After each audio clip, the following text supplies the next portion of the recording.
Okay, now I think this is good. This is good. Okay, John, I hope hindi kita inapi. Medyo napa-midnight tayo. Hindi natin sabihin kung anong airlines yan. Pero ang suggestion ko parati kung talagang masamang pakiramdam niyo sa airlines, magreklamo kayo. Baka mamaya may free mileage pa kayo dyan. You never know, General. Wag gusto na mag-Siargao din. Or... Ipakita natin ang corner ng kanyang pagkain. Yun, ayan. Medyo parang alam ko kasi na yan, ha? Pero mabait ang mga to. Basta General, Yan ang kulay. Yan ang kulay ng puwet, oh. Yan ang kulay ng puwet. Pero hindi siya mukhang Air Asia. Yun na lang sabihin natin. Hindi siya mukhang Air Asia. General, wow, it must have been a crazy, crazy week. At mukhang after 27 days, nakita yung mga 40 messages ko sa inyo. I'm just kidding. I'm just kidding. How crazy it was, General. Dapat nag-usap tayo nung Sunday, di ba? Tapos ako sabi ko Sabbath day, wala akong interviews and all.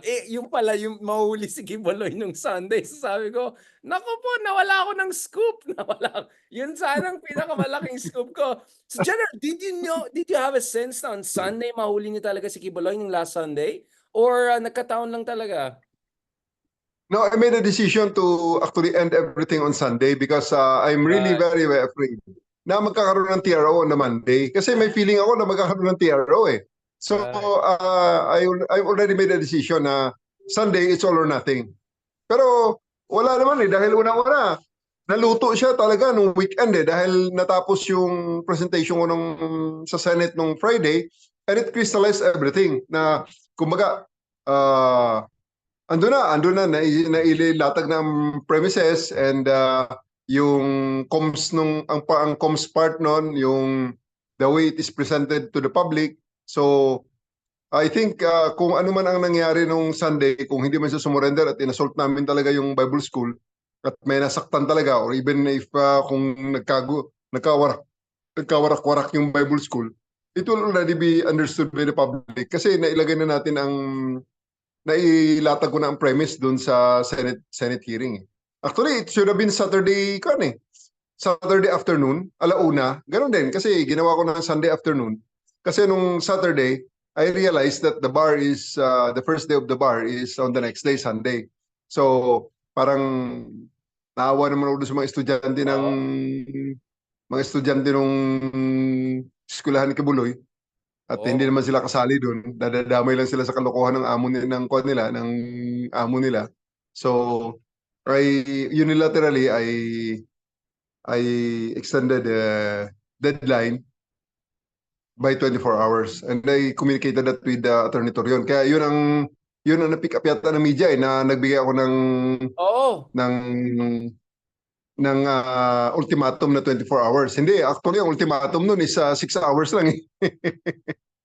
So I asked him I text him mga 6:20, mga 7 o'clock siguro na-receive niya. So 7, by 1 o'clock, sabi ko, assaulting ko na yung Bible School na yan para matapos na tayo, magkaalaman na. Kung meron. Kung nandun. Kung wala. Kung wala doon, di tapos ako. Pero pag nandun, tapos din siya. Para ito sa Bacoy eh. General, I wanna ask, nasalami-slice niyo yung buong 30-hectare compound na yan? At least naabotan niyo yung pinaka-last stand ni Kibuloy? Ano ba yung operational procedure na umabot sa ganitong punto na pa-surrender na siya eventually? Actually, 3 months, pagka-designate ko, 3 months, 2 months before the assault, tuloy-tuloy ang intelligence build-up. Maraming indicators. May mga indicators ng technical, may mga human intelligence, may mga surveillance. Kasi sinurveillance talaga namin ng area eh. I set up surveillance posts na nakikita namin ng loob. Talagang hinahanap talaga namin and we found the indicators. Ando na mga indicators. Kaya yung naging legal question na lang palagi na laging inuulit-ulit ng abogado is that dapat specific yung lugar na you have reasonable grounds to believe. Talaga reasonable grounds namin na talaga nandiyan si KOJC. Hindi naman siguro reasonable na expect mo na with that kind of layout, isang building lang ang pwede mong isa-search dahil nandun ang tao. So obviously, that place is complex na kung gusto niyang mag-broadcast, di pupunta siya sa SMNI. Kung gusto niya magturo ng Biblia niya, di doon siya sa Bible School. Kung gusto niya magturo ng mga elementary high school at maghanap ng mga panibagong target. Di doon siya sa elementary high school sa may GMC. Di ba? So, the guy moves around in that place. So, hindi reasonable na i-expect sa pulis na pag pumunta kami ron, nandun siya kaagad. Like, kahit sa bahay mo lang eh. Bakit? Pag pinunta ka sa bahay mo, sigurado bang nandiyan ka sa sala? Hindi eh. Hindi sigurado sa sala ka. You could be in the kitchen, you could be in the bathroom, you could be somewhere else. Nandun ka sa labas. So, ganun din. Multiply mo lang yung area because yung buong 30-hectare compound, kanya yun eh. It's his kingdom. Kingdom nga eh. Kaya nga kingdom, meron ba namang king na nandun sa trono niya? Hindi, wala eh. So, ganun nga. So, hinanap namin and then nang nasa loob na kami, nung unang salta namin, pinuntahan kagad ang lahat ng mga buildings kasi at may priority kami ng mga buildings noon. Yun, napaka-sobra ng resistance. Nakita nyo naman, pinakita ko sa video, di ba? How they treated us, yung sinasabi ni Katiil na red carpet, yung pala ang red carpet na sinasabi ni Katiil na kung legal lang daw kami lahat, maglalatabi siya ng red carpet, which is total bull. Kasi legal naman talaga kami, tapos yun ang red carpet nila. Sinusundan ako ng malaking bullhorn. Well, General, mukhang ano ba talaga nangyari dyan? Naging architect ka ba or interior designer? May mga memes ako nakita, naging miner daw kayo. I mean, may underground tunnel ba daw sila? I mean, mukhang alam na alam mo na yung layout ng compound by now, General Torre. 3 years ako sa Mapua.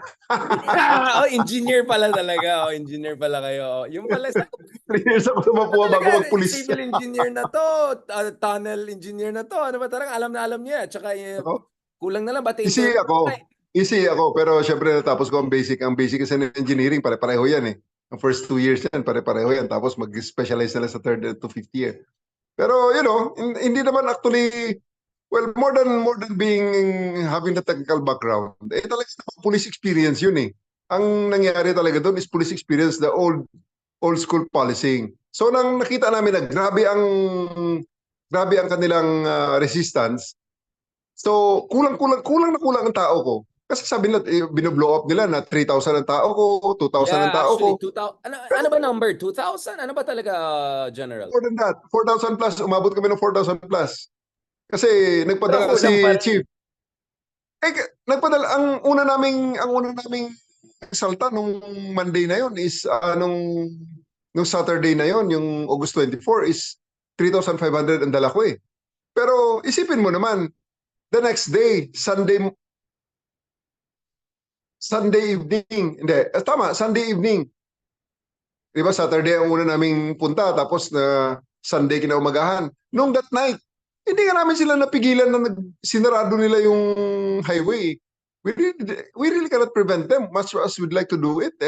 Kulang ang tao kasi napalaki ng lugar. Hindi naman namin pwedeng bitawan yung mga areas na naka-designate. Kasi halimbawa, like hangar, ilan lang ng tao ko doon? 50. Tapos doon sa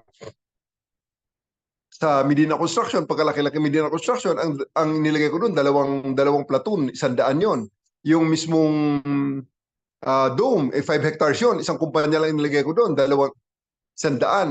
Tapos ang iba doon is, ang marami kasi, yung security sa labas. Dahil kailangan namin i-secure ang gate. Sinasarado nila. Pag sasarahan nila kami, itatrap nila yung mga tao ko eh.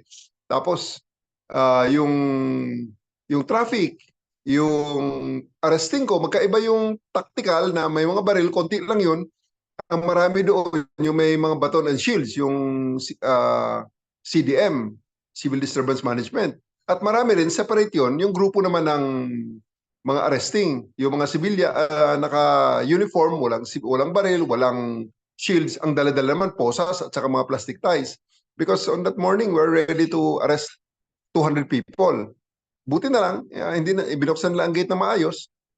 Pero yun naman, pinapasok kami at ginulo kami ng ginulo for the next 10 days. Kaya talagang But General, weren't you supposed to get augmentation forces? General, weren't you supposed to get augmentation forces? I mean, the way you talk, this looks like a battlefield. It's like I'm listening to Napoleon saying, ito yung rear action namin, ito yung I mean, this looks like a very complex operation at parang you were being spread very thin, no? Given the scale of the challenge. We're really spread thin kasi unang-una, Yung yung complex nga, di ba? 30 hectares. Tapos ang kuan nun, ang length and width nun is 500 meters. 500 meters on one side and mga Half a 600 meters on kilometer. the other side. So, more than So half a kilometer. Oh, wow. yun ang dimensions niya. So, ang pinakamalaking challenge doon, iisa ang gate na pwede naming papasukan dahil by legality, doon ka talaga papasok. Alam namin na napakalaki ng resistance doon. So, ang naisip namin is multiple entry, multiple breaching points. Para sabi ko, pag hindi ma-open itong gate at talaga magmamatigasan sila, para ma-minimize naman ang casualties on both sides, di mag-breaching points tayo. Kung saan sila mahina, doon tayo mag-breach, doon tayo papasok. So, I designated 18 breaching points doon. So, ma-block man ang iba, makakapasok talagang iba. And eventually, dahil nakita nga nila ang futility ng resistance doon sa gate, dahil may mga nakakapasok na galing sa likod, so binuksan na lang nila eventually. So, which I'm very thankful. So initially, okay na. The next problem kaagad na na ibinigay nila sa akin, ang second night. Second night, sinarado nilang highway. Kaya hindi nila masabi talaga na naging long drawn at napakatagal ng search dun sa KOJC compound kasi napakaraming problems na hindi related sa search ang kanilang pinagagagawa. They ask for a permit from the Davao City LGU. Binigyan sila ng permit na mag-rally sa loob ng KOJC compound. Bigla naman silang lumabas at isinarado yung highway. And that's the highway in front of the airport. So, can you imagine ang kalbaryo na Yeah, inabot yung ng mga... logistical nightmare yan. Yeah. And nilagyan nila ng dalawang malaking crane, naglabas sila ng dalawang fire truck, naglabas sila ng dalawang wing van, ang isa ginawa nilang stage. At napakarami nilang barriers na inilabas at inilagay sa gitna ng kalsada. Tapos nagsisisigaw pa sila na nangtitirgas ang pulis. Ang daladala nila is mga fire extinguisher at binubuga nila sa amin sabay sigaw na nangtitirgas ang pulis. Mga ganong machinations ba? Which is very, very... Mukhang may training yata. Ano, may pinapanood ba sila na civil Yes, resistance? may training sila, Feeling may EDSA military ba? training Feeling people sila. power? May militia sila. And they were trained by government forces also. Kasi before, partner man sila ng government. But True. they used that government training against the police and the other government forces. So they were trained. They were trained by us. Totoo ba meron sila mga Hamas-like tunnels? May mga nagsabi ng gano'n na may parang tunnel, baka may tunnel sila na pang Hamas. Yung underground tunnels daw. Meron ba talaga doon sa... Hindi, yun actually ang hinahanap ko kasi hindi namin talaga pwedeng i-ignore yung sense of life based on the life and motion detector. LM yun LM, life and motion detector.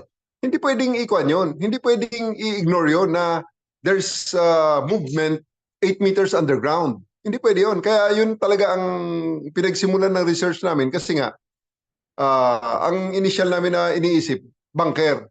Kaya nung eventually, nung mag-surrender si Kibuloy doon sa Bible School, I believe na anyway, may oras para sa lahat at darating din tayo dyan. Ayaw niya makita namin kung ano meron sa Bible School sa loob. Kaya Doon lang. he decided to surrender na lang. Kasi kung so hintayin niya it pang was i-assault trying to namin, avoid... makiklear namin, malalaman namin lahat ng sikreto. Oh, okay. So, Kaya actually, sinabi ko rin doon sa mga tao ko na kung si Kibuloy lang lalabas, itutuloy pa rin namin ang assault kasi hanapin namin yung apat niya pang co-accused. Kaya ayun, biglang nang lumabas, sumurrender, kasama ng co-accused niya. Kaya nawalan kami ng rason na pasukin pa uli yung Bible School.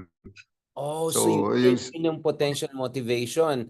So, kasi oo. sabi nila, ano yun, ultimate sacrifice daw ang ginawa niya eh. Parang ginawa niya para sa bayan. Hindi naman siya namatay. Arresto, surrender, ultimate sacrifice. What's the facts of the case? Kaya kalokohan yung mga sinasabi nila na sumurrender hindi sa pulis. Ako, hindi totoo yun. The first contact with authority is by representative, si General Romeo Macapas. yung nakita niyong selfie. Eh, di ba? So at the end of the day, di ba, yung pinablish na unang-unang lumabas na selfie, pulis yung nandun pulis ang kumuha nun Intelligence services So ba? that's the first contact niya. Yeah. Kung sabing sumurrender sa iba, hindi Ang unang contact niya talaga. Kaya ang nangyari lang, the role of the other government agencies involved in that is prisoner transport. He's a prisoner already sa Bible school pa lang. Kaya dinala na lang siya from his place of apprehension to his ultimate place of detention, which is Camp Crame doon sa may custodial center. Inassist na lang kami ng other government forces. Unfortunately, siyempre, ang abogado niya, gagawin talagang spin yun na sabihin na he was not captured but he surrendered. Good luck with them sa kung paano nila i-explain sa judge para yan. sabihin nila they were not obstructing, the exercise of Good luck to them sa explanation nila sa judge kung paano maging plausible yan. Tapos may isa pang uhuging epal na retired intelligence officer daw. Pero ang totoo, kilala ko yun kung talaga yun, epal-epal yun, akala siguro magaling siya. na naman Gumawa ng kwento na sa kanya nag-surrender si Kibuloy sa North Cotabato at pumasok na lang sa OJC yung pala may para North surrender. Cotabato. Oo. Diba? Ano yun? Saan galing Epal. yun, General? Anong drama yun? Anong charot yun? Anong Marquez? Yun ang sabi ni Secretary Abalos na kwentong kutsero. Talagang sabi niya kwentong kutsero yan. Kasi nga, yung epal na yun, feeling niya, magaling siya. Retired yun, intelligence officer kuno. Wala rin naman ang napatunguhan ng karir niya.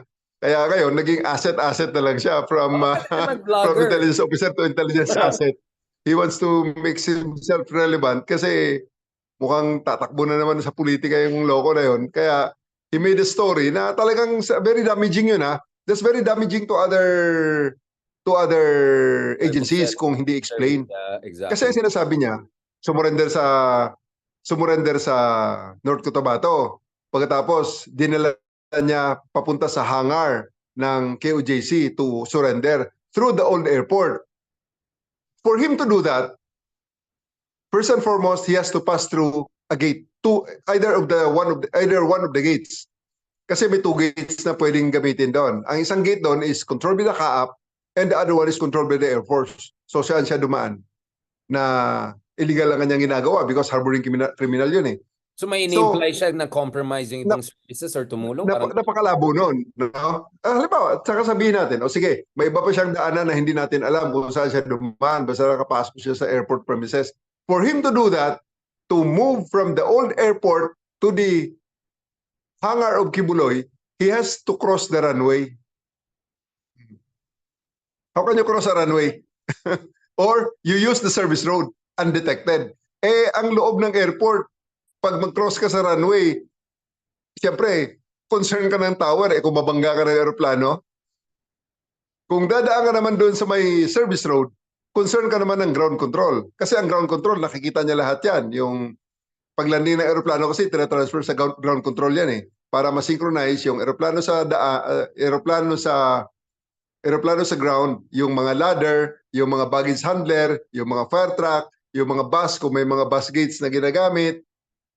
Alam ko yan kasi Air Marshal ako. Mission Impossible. Tom Cruise ba si Kuya ngayon? Tom Cruise na. Hindi, self-proclaimed Tom Cruise. Kaya alam ko kung paano tumatakbo ang mga elemento dyan sa airport dynamics kasi nag-Air Marshal ako. Kaya meron kaming seminar dyan sa STP 123 Basic na requirement ng ICAO, yung International Civil Aviation Organization. So, sineminar namin yan noon, year 2003. Kaya, napaka-imposible ng kwento na yun. Kaya house show talaga. Sabagay, house show naman yung source ng kwento. Alam ko yun. So General, you were the perfect enemy kasi may engineering background ka. May aviation training ka. Medyo alam mo na, marami ka rin mga kilala dyan na may marites-marites dyan. I mean, mukhang hirap na hirap sila sa'yo, no? But General, how did you keep your composure? Because I'll be honest, no, General Torre, one reason I was very surprised with almost 99.9% positive comments about you and support for you nung 2 weeks ago pa na mukhang malabo pa ng konting situation, at least on the surface, is because usually pagdating sa PNP, I mean, aminin natin, General, in the past few years, yung panahon ni Digong, there's a negative perception. I just want to be honest. We're all friends here. Pero Yeah, yung of course, level of of course. self-restraint mo, General, your level of self-restraint, composure, cool, calm, and composed, it was amazing. I mean, this is what you expect from a pro world-class Philippine police, and I think many were amazed by this. Can you tell me about how you kept your composure? Kasi yung City Council resolution, daming satsat. Yung korte, pinagalitan pa ng Department of Justice at saka yung Court of Appeals. Anong pinagsasabi niyo dyan?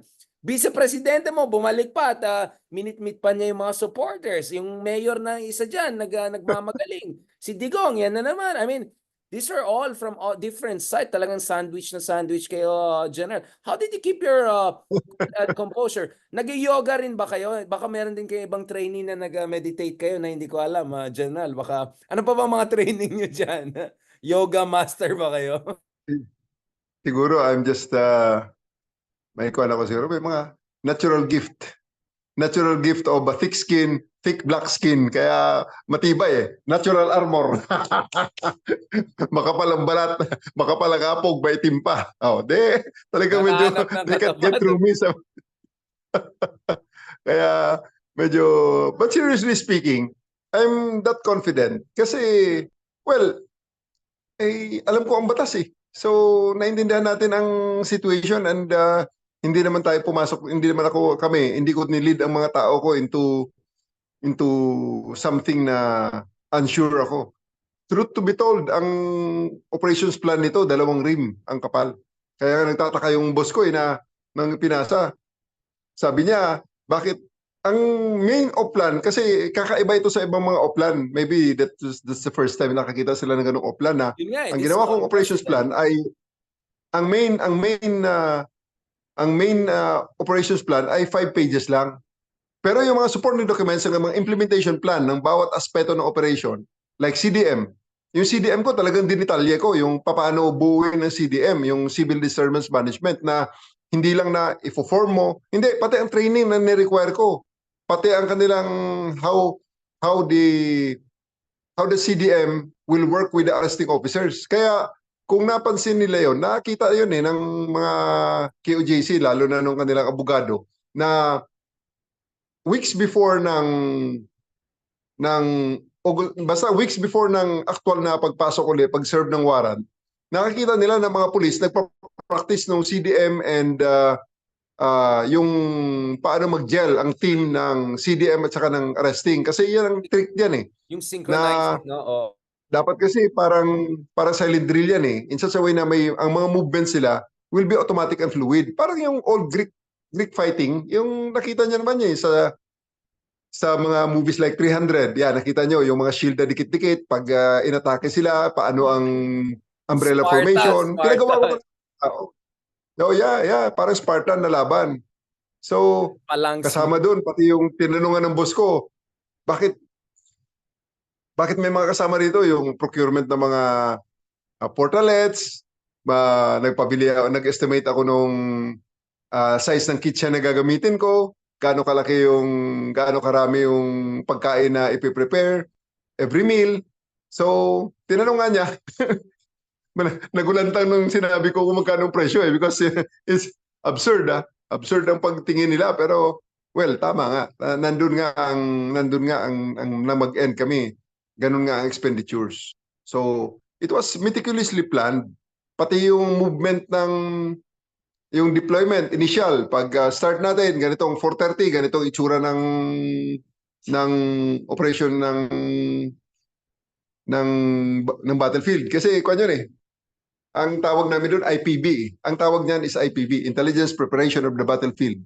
So sa conventional warfare, ganun Pero in-apply natin dito yung Napa-workshop IPB. kami dito, General. I mean, napa-workshop ka mga tao. Dami nagre-react dito. Ang dami mga acronyms. No, but this is very helpful. Ako naman kasi, General, I usually talk to people in AFP military dahil West Philippine Sea talaga yung specialty ko dati. But tuwan-tuwa ako kasi marami akong mga kaibigan. Si Mayor Magalong, kaibigan natin from PNP. Yung si Tito Conde ko, Roger Conde, mga police din. So, interesado talaga ako kausapin din mga strategic thinkers, no? Sa Philippine National Police. And I was actually told by folks, our common friends, na you are a strategic thinker and that I need to talk to you talaga pick your mind. So General, I'm very happy you're laying this out for people because dapat makita nila may mga matatalino talaga na strategic thinkers sa Philippine National Police, hindi lang sa mga iba't ibang services ng gobyerno. I want to ask you, General, about this issue again. When you were appointed to take charge of Region 11 dyan sa Davao, no? Were you expecting this moment? Did you have a preparation coming in? Kasi tricky talaga yan eh. It was gonna be a tricky appointment, and mukhang lahat ng mga matatalinong tayo alam nila saan papunta itong unit team na ito, no? Now, I don't want to put you in trouble with the other side of this equation yet, but I just want to look at your psychological preparation. That was a hard appointment, but also that was something that could prove the mettle of your leadership. Pag nang ma-appoint ako rito kasi, when I was appointed here, meron pang Task Force Kibuloy na talagang I'm just a small part of it. May talaga nakatutok talaga para kay Kibuloy. And then one thing led to another, and yun na nga, I was eventually tasked na ako na lang ang mag-plan and mag-lead. Kasi supposedly pag upo ko after a week or two, implementation na uli. So sabi ko, kung ibigay niyo sa akin yan, I just would like to ask you to give me time to plan so I will succeed or fail according to my plan, not on the plan of others. So sabi ko, I may need a little bit more time para magawa itong mission na to. So Right, to take taking all the into consideration boxes, actually yung mga actually I'm from Marbel, 4 hours away from Davao lang. At You know kung the napansin area. mo sa aking Facebook, kung mapansin mo sa aking Facebook, ang latest na post ko nung isang araw nung pumunta rito si General Marbil, nag-alay ako ng bulaklak sa libingan ng mga bayaning pulis dito sa loob mismo ng kampo ko. Opo. Kasi sa bato doon ay nakasulat ang pangalan ng tatay ko. Yeah, Dahil you namatay ang dedicated tatay your ko. dad. I saw that exactly. Can you say tell Yeah. us a little bit about that, yung background ng ama niyo? Kasi father's legacy is really something I can definitely relate, General. My father is a PC soldier and he was assigned in Coronadal, South Cotabato. He was the first sergeant of that company. And namatay siya sa isang assassination, ambush. Doon din, while he was the first sergeant. So it was in 1990, 6 months before ako pumasok ng akademya. Tapos, among sa mga commanding officers niya, si General Isidro La Peña. Oh. He was a Gold Cross medalist ang tatay ko. Dalawa ang order doon sa medal nila. Siya at saka si General Isidro La Peña. And who is Isidro La Peña? Talagang mainstay ng Davao. Hindi ka taga Davao pag hindi mo kilala si Sir Sid. He was very close to the former president. He was even appointed as head of customs. He was also appointed as head of the PIDEA. So, kilala talaga siya. Tapos isa sa mga CEO rin ng tatay ko, nandito lang, very close naman kay Vice President, si Ben Hormungao. So, basically, marami akong kilala. And Senator De La Rosa is a good friend of mine. He's a shooting buddy. Our friendship si Bato na came down, no? Si Senator De La Rosa came down during the operations, right? What was the context of your conversation to make sure things don't get out of control? Why would he come down? I mean, to the degree that you can share. Well, yun na nga, nang matapos na ang lahat, sabi ko nga, sa yung mga nambabash na mga nanggugulo at nangiintriga, sabi ko, alam nyo, pati even sa mga tao, kasi sinasabi ko rin na these people are never our enemies. Opponents sa field siguro nitong we're on the opposing sides nung trabaho ito, but nothing personal. These are roles that we play. They have their roles, we have our roles. Everything turned out well, kahit na sa kanila, at the end of the day, I would like to think, especially sa abogado nila, kay Atty. Torion, na the outcome is also favorable for them kasi at least they can already start with the defense and matapos na ni Kibuloy kung meron mang end in sight dito. Kasi hindi pa tapos kung anong mga legal remedies na sinasabi niya after all those legal gubildiguk. Yung sinasabing legal gubildiguk. Wala pa rin. At the end of the day, bihirang-bihirang makakwash ang warrant nang hindi ka magsasubmit sa korte. Imposible. Halos hindi uubra yun. There's no way that it can be done. Baka Especially pang in this case. SMI School of Legal Constitutional Studies siguro yung mga sinasabi nito. Kasi nakakailo, Tore.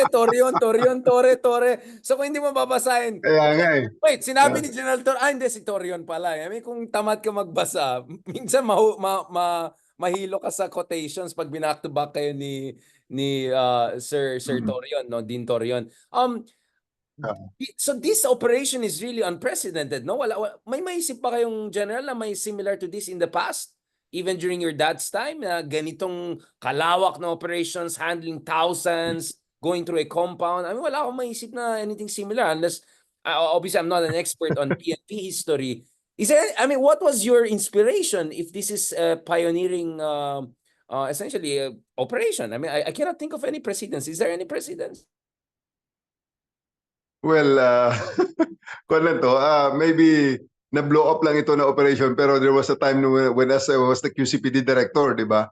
May pinasok din akong isang hindi kayang arestuhin ng mga pulis ko. Inakyat ko, pader, yun yung umakyat, di ako na lang akyat, arestuhin natin itong tao.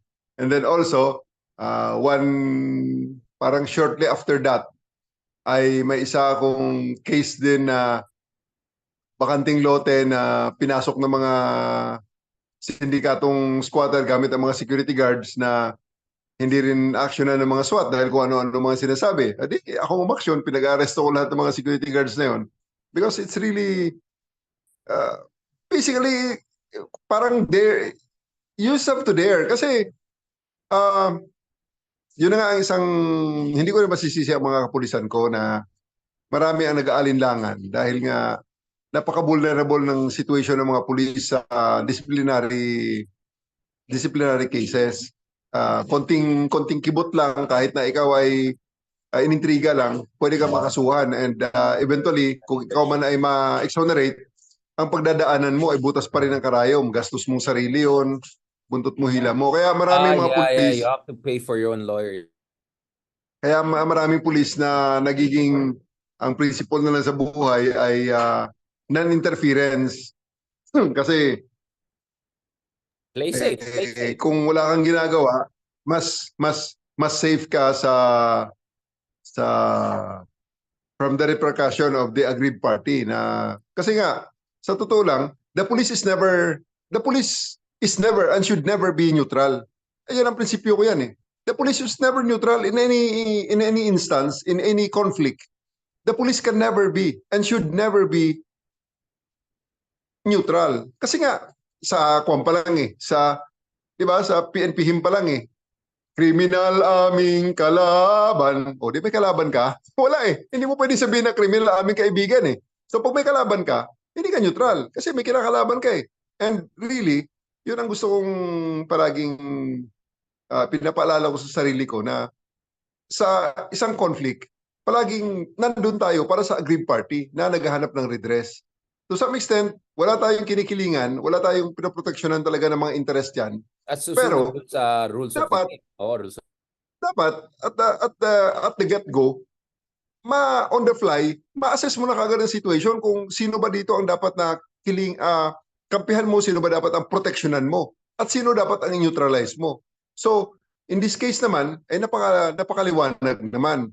May warrant of arrest, at may dahil may nagrereklamo at may ruling na ang judge, so bakit ko naman kakampihan si Kibuloy?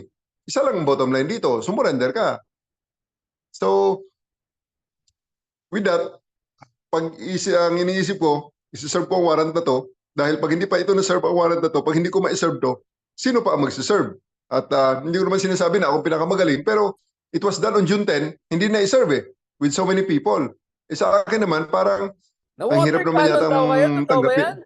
General, na water cannon yeah. daw. Oh yeah, they did that on June 10. Pero police. I mean, this is crazy. Yeah, they did. At they have the temerity to show it in the Senate. They showed it themselves. Grabe, no? And then tinanong ni Bato, sabi ni attorney nila, we did that in self-defense. Kasi naman. Mga civil resistance. Parang ibang libro talaga ginagamit nila kasi.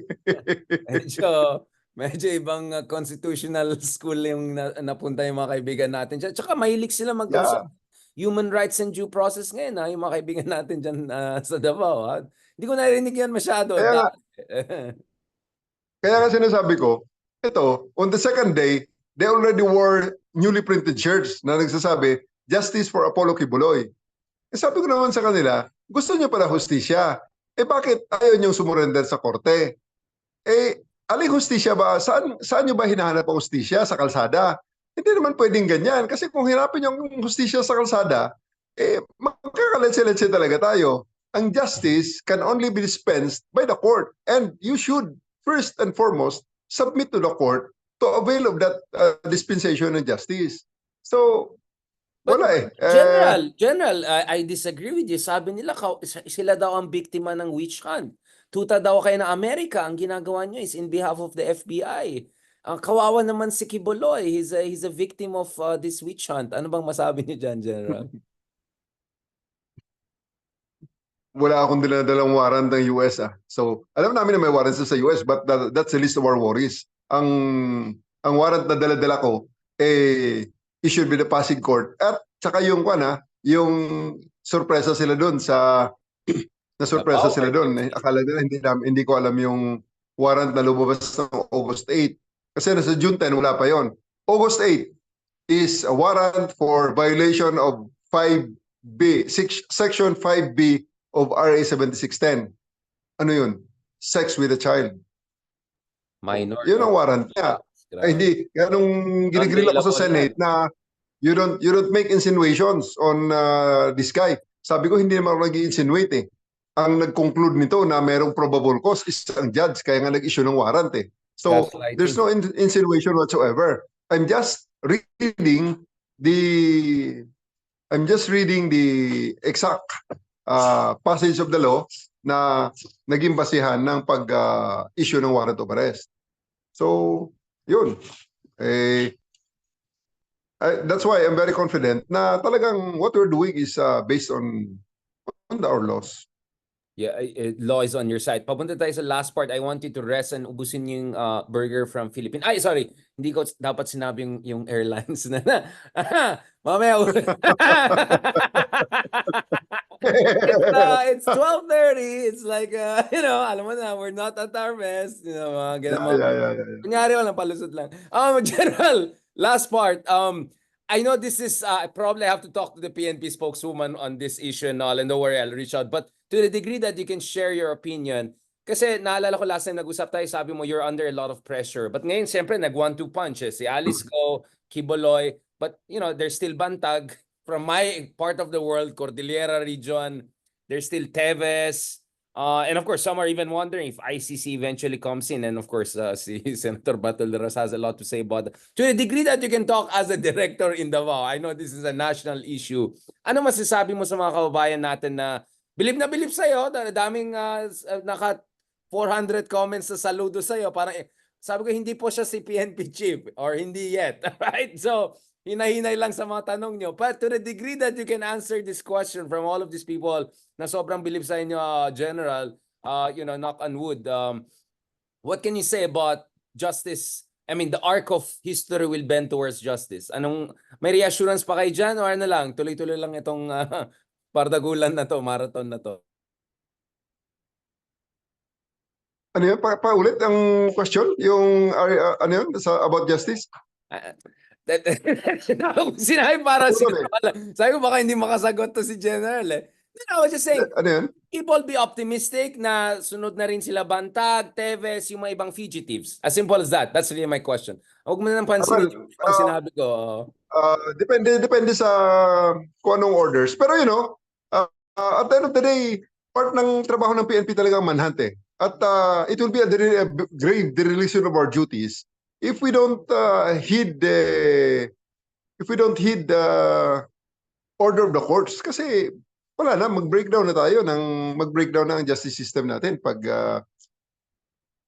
hindi natin sinunod ang utos ng korte na iset aside natin for whatever reason yung mga warrants of arrest. Kasi ang warrants of arrest kasi ang sinasabi niyan, there's a judge saying na I found that probable cause to charge Mr. Ganito, so you have to bring him to me. Yun ang kanyan. And ang dapat dyan, we all have to sa security forces, especially sa law enforcement, we have to implement that. We have to heed that. At saka sa mga affected na mga tao, dapat they should voluntarily surrender na lang and have their day in court. Kasi they will also be given the free, naman a fair trial naman eh. Yun naman ang assurance ng ating courts naman eh.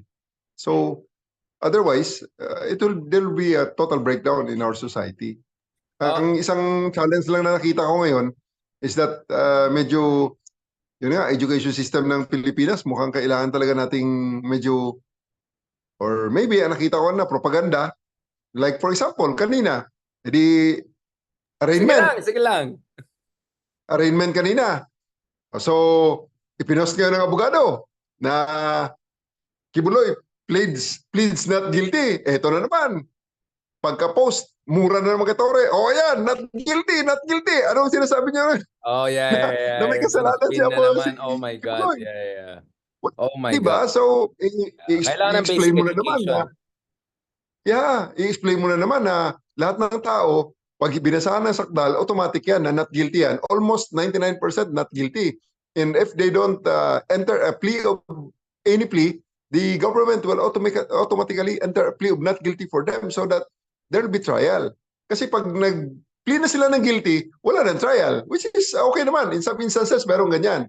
Plea bargaining na lang. Pero, i-negotiate mo na lang. yun nga. Oo.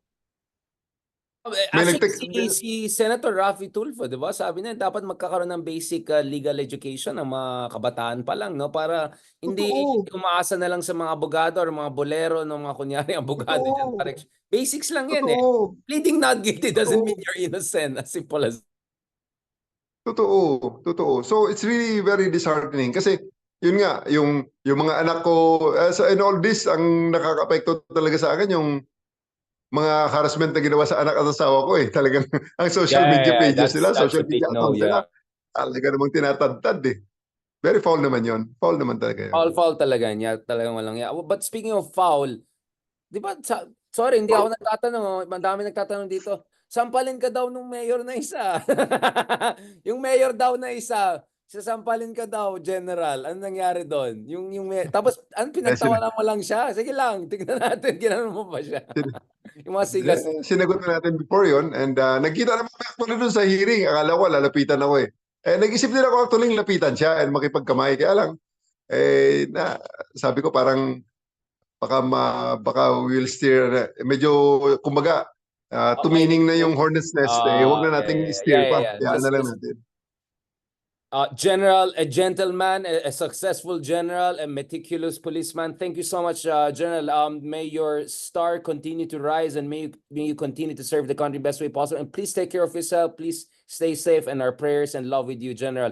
Is there anything you want to share before we wrap up this almost 1 a.m. conversation, aside from calling out yung isang airlines na late dahil. Kaya talaga, Richard, talaga mamaya malasin na tayo dyan. Ayoko na lang tigilan. Hindi, mahal ko na sila. Mag-personal ng grata sa akin, hindi na komentahan ng ticket. Anyway, ako nagpapasalamat sa inyo, Richard, at sa inyong mga tagapakinig.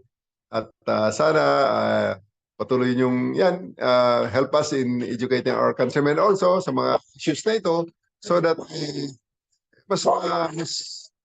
ang mga aso ko nandun. Nag-iingat.